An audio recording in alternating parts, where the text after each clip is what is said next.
if I asked you to name some of the greatest composers of all time, how many would you be able to mention? Let's interact. I need hands for Bach, Beethoven, Chopin, Cage, Messiaen, and Xenakis. History remembers them as pioneers, and some of them as radicals, but none of them woke up a single day and said, "Today, I will break the rules. Today, I will redefine the standards of music." Instead, they were simply following their instinct, their intellect, and their emotional world. To them, what they created felt like a logical outcome of their mindset and not a groundbreaking step to make history. And if you slightly zoom out, you will realize that they are all part of a continuum, and this is the fascination. What we call revolution in music is often just evolution with a twist. Schoenberg did not like being called a revolutionary. He saw himself as continuing a long musical tradition rather than breaking away from it. His early compositions reflected the style of his times with rich, emotional, and highly expressive music. Have you heard of Schoenberg? He was the pioneer of atonality. He once famously remarked, "I was never a revolutionary." And at another time, he said, "I owe very, very much to Mozart, and I'm proud of it," highlighting his belief that he is expanding and not rejecting tradition. But let's pause. Music is built on rules, notation and rhythm that allow musicians to speak the same language, a melody that makes music memorable, harmony and tonality that attribute a certain gravity.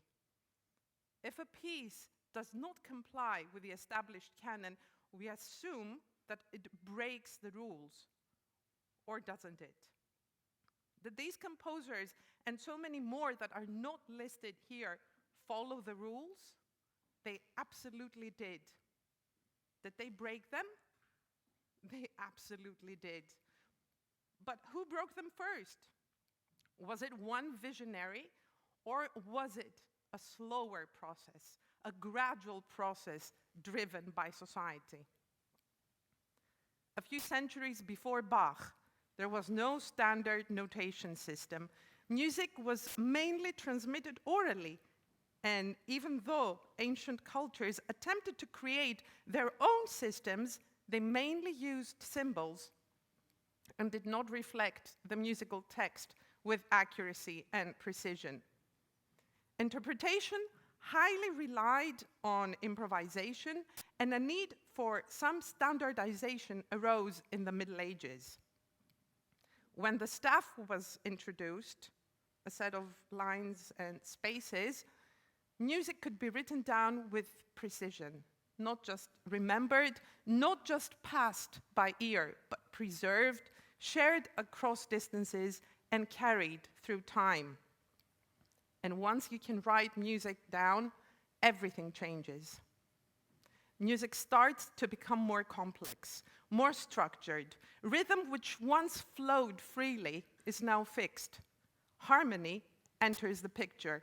Instruments are needed to bring these ideas into life, and eventually this leads to entire orchestras and forms that shape the way we listen to music.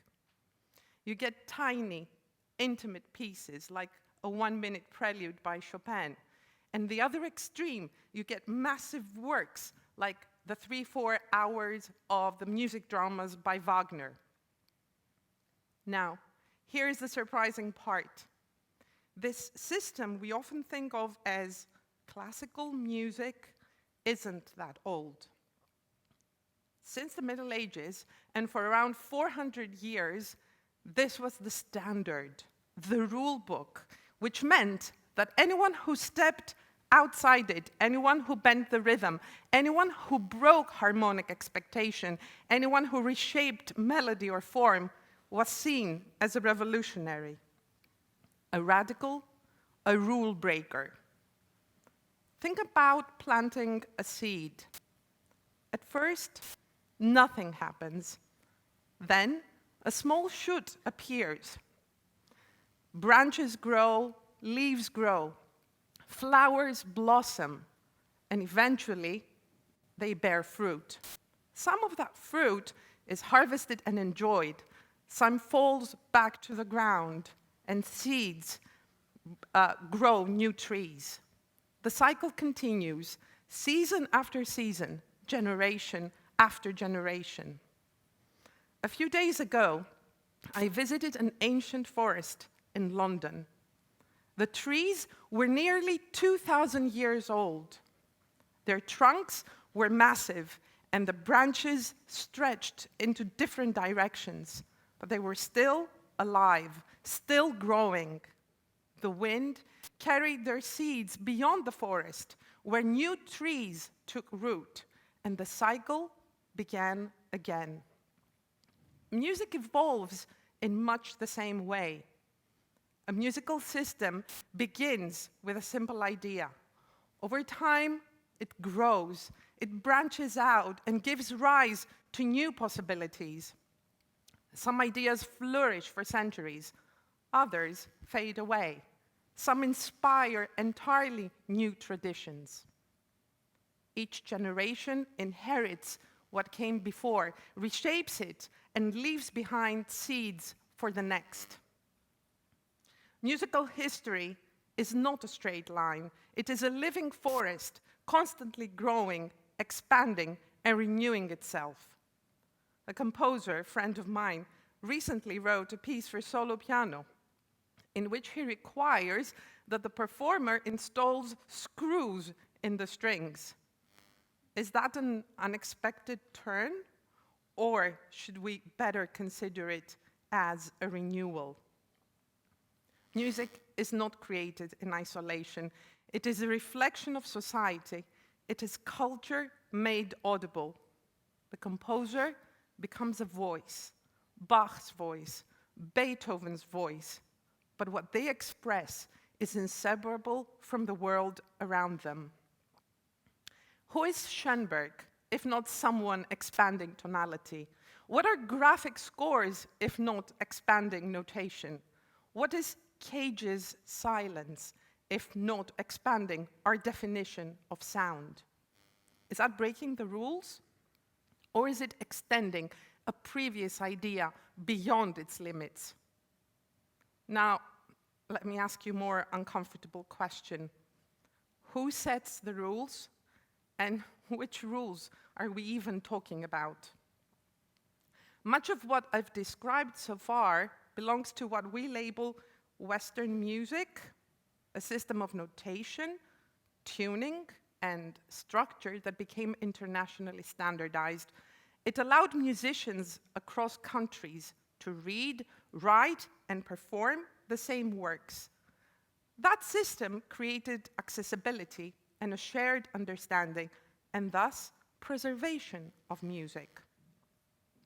Imagine if every country had an entirely different system, different notation system, incompatible with others.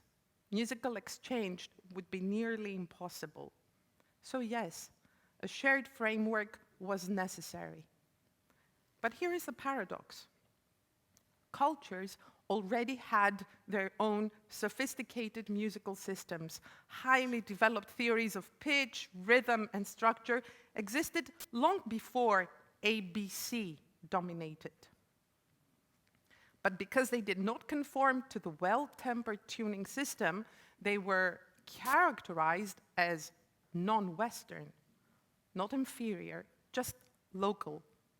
Western music became universal, not because it was the only system, but because it became standardized and, more importantly, exportable. It was, in a way, a very successful kind of packaging, a system that could travel. And that changed everything, because once music can be standardized, it can also be distributed across countries, across continents, across cultures. That's how we move from notation to printing, to publishing, to record labels, to production companies, to the shelves of a music store, and now to the endless scrolls of the music apps. And there, we've got another catch. This same system that dominated globally was constantly expanding, and eventually it gave rise to entirely different musical worlds. Suddenly, the door opened for non-Western musical traditions to enter the conversation. Researchers began traveling, collecting, and recording sounds. They tried to understand them, to decode them, and to transcribe them. These sounds eventually made their way into the system. From the Polish tunes in the music of Chopin, to the sounds of the Armenian duduk and the complex rhythmic traditions of African music, they all have a significant share in the market. Now let me take you somewhere else. How do you think rock music developed?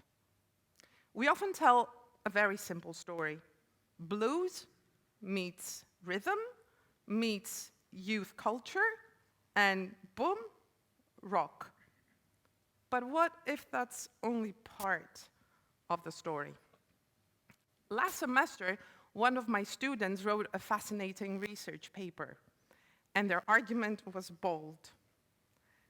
They said rock music is not just a cultural phenomenon, but it is a consequence of modernism. Modernism, not just in the sense of a musical idea, but as a broader artistic movement. A time when artists began to question everything and sought for new forms of expression in response to the changing world. Modernism turned musical rules into possibilities. From predictable harmony, from stable forms, from the belief that music had to follow long-standing practices, everything was questioned. Think of the blurred harmonies of Claude Debussy and the raw intensity and the emotional extremes of Arnold Schoenberg, French Impressionism, German Expressionism, and so many other isms that spread across Europe. They were all doing the same thing, pushing boundaries, distorting expectations, expanding what sound could be. A few decades later, in the early 50s, in a completely different context, different continent, different social reality, electric guitars distort sound. Voices push beyond the beautiful into something raw, something urgent. Structures challenge what we expect. Of course, rock is deeply rooted in African American musical traditions, in blues, in gospel, in rhythm. But maybe, at the same time, it's also part of a much larger story. A story about what happens when a system reaches its limits and artists begin to break it open. So rock shouldn't just be seen as a rebellion in a social sense, but as a continuum of that same expansion and blossoming we have been discussing earlier, just in a different language, on a different stage, for a different audience. Think back to the seed we planted. Every new branch opened the way to countless new directions. Structure, harmony, form, complexity stretched the musical system further and further until it couldn't stretch anymore. Eventually, it reached its limits. But that wasn't the end. The tree bore fruit. New seeds fell. New branches appeared. Fresh leaves appeared. And with them came entirely new possibilities, not by abandoning what came before, but by growing from it. That is how music evolves, not in a straight line, but as a living organism. We saw it in Modernism, in the sounds of Debussy and Schoenberg, where music stopped obeying the old rules. We saw it again differently in rock, not born in concert halls, but in studios, garages, and stages, yet carrying that same impulse to distort, to break, to redefine what music could be. And at the same time, that original system, the one that has stretched to its limits, didn't disappear. It traveled, it spread across the world, became standardized, exportable, a global framework that allowed music to circulate, to be recorded, shared, consumed, and preserved. And in doing so, it didn't just dominate. It also opened doors. Sounds from entirely different cultures could enter the same space. From places like Sri Lanka and far beyond, music that once existed in isolation now coexist, overlap, and interact. So now we find ourselves in a completely different landscape. Not just one seed, but a forest, many systems expanding at once. And here is the question. If music is no longer one system stretching to its limits, but many systems constantly colliding, blending, and evolving, then what does it mean today to be revolutionary? And maybe even more importantly, are we still breaking the rules, or have we reached the point where there are no more rules to break? And maybe now, for the first time, music isn't one thing, but learning how to be many. Maybe music doesn't break rules. Maybe it accumulates them. Maybe every so-called revolution is an extension, a stretching of the elastic band of what came before. And maybe the real story of music is not about rebellion. It is about reflection. As society changes, music changes. As humanity evolves, so does sound. So the next time we say, this breaks the rules, maybe we should consider, are we witnessing destruction, or are we witnessing evolution? Because music has never stopped changing, and neither have we. Thank you.